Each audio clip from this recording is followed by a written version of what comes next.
All right, so when we last left off, we were talking about collisions, and we had a few different ways to deal with collisions. One of them was chaining, that used a linked list at each index of our hash table.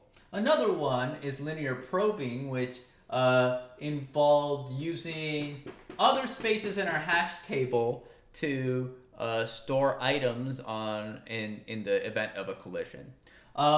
And remember how linear probing kind of works, and the problem kind of with linear probing. And that is, if let's say I insert three things at this index, all right? So they all hash to this index, and we insert three things at this index. What we end up doing is we end up kind of bottlenecking this right here, okay? And then, if anything else hits this, we're bottlenecking more, right? What's the problem with bottlenecking? Well, typically, let's say, for our example, we were using people's names, right? And I imagine that if we took the distribution of people's names, the length of people's names, it would look something like this, which is not a lot of people would have really short names, right? Or names with really short lengths. A lot of people would have names kind of with similar lengths, and then a lot of people wouldn't have names with really long lengths, okay?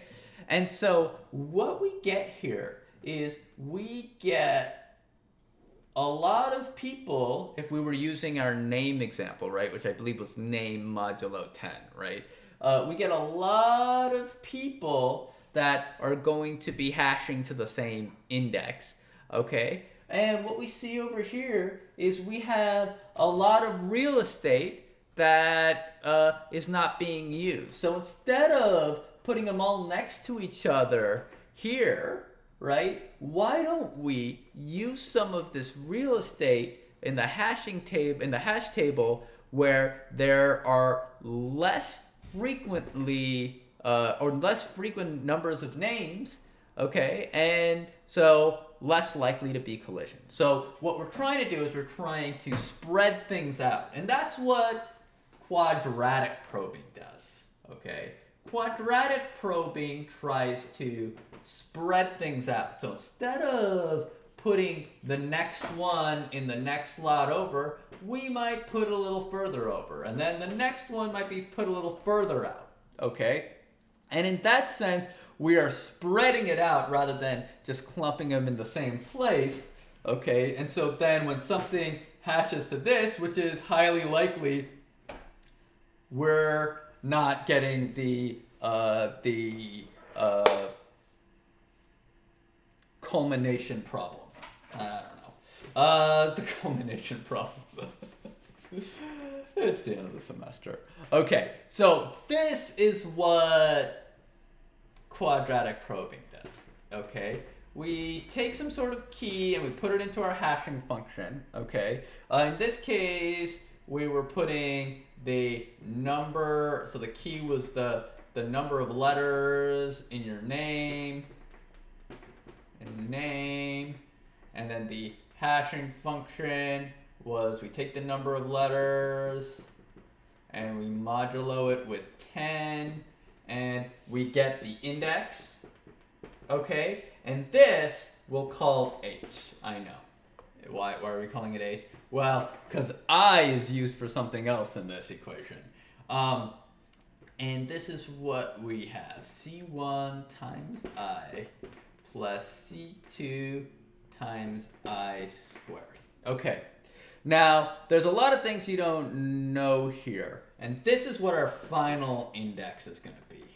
Okay, so this is H is our initial index. And this is what our final index is going to be. Okay? Well, we don't know what I is, and we don't know what C is. Okay? So C1 and C2, you can pick them. They're constants that you're allowed to pick. And there's different ways to find one that's optimal for what you want, given your hash table size and things like that. We're not going to go into that. We're just going to pick them to be 1. So if we pick them to be 1, they just go away. Yay, right? And that's the end of that chapter.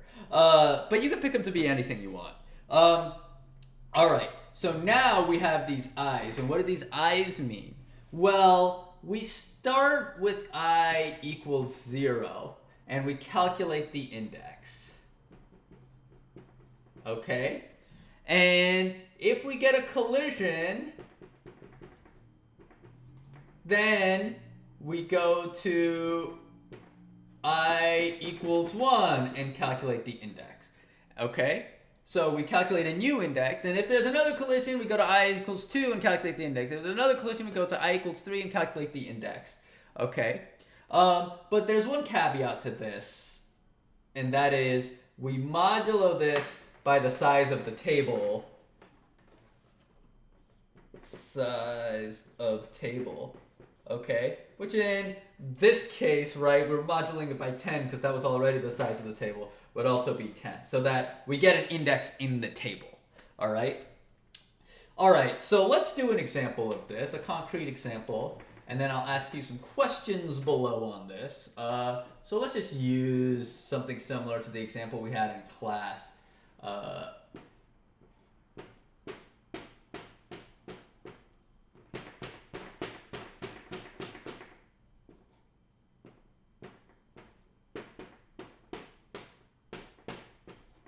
Okay, so we have our hash table, and what are we gonna do? We are going to something. Oh, okay. So let's say, so what happened in one of my classes is we got a lot of people at 1. So they ended up with 11 and then 11 modulo 10. So they were all coming here at 1.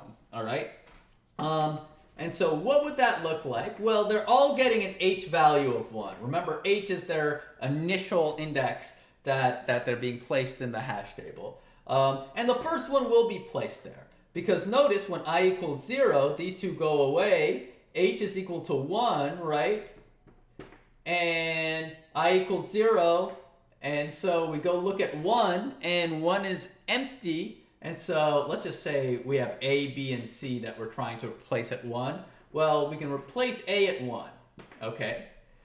And then B, we try to place B at 1, okay? And what happens? Well, H is 1, and when I equals 0, H is 1, and so we come up here, oh, it's taken. Oh no, okay? Well, what do? In linear probing, we would just put it at 2. In quadratic probing, what we do is we make I equal to 1 now. And so now our equation reads 1 plus 1, because I is 1, plus 1 squared, which is 1, all right, modulo 10, which doesn't really matter here because it's going to be 3, right? 10 goes into 3 0 times with the remainder of 3. All right, so we've got a 3 here. So notice it spread it out a little bit, right? We didn't go to the next one. We went 2 over, all right? And as you might imagine, with C, it might go further out. And why would it go further out? Well, when I equals 0, collision. Okay, so we can't put it there. And when I equals 1, collision. So we can't put it there. Okay, and so I equals 0, we got a collision. I equals 1, we got a collision, okay? And so now we're going to do I equal to 2. Where is it? Oh yeah, I equal to 2, right? And so we go 1 plus 2 plus 4, right? 2 to the power of 2 is 4. Modulo 10, again, doesn't really matter. And so that will be 7. All right, yeah, 7. Ashok doesn't know how to do basic math.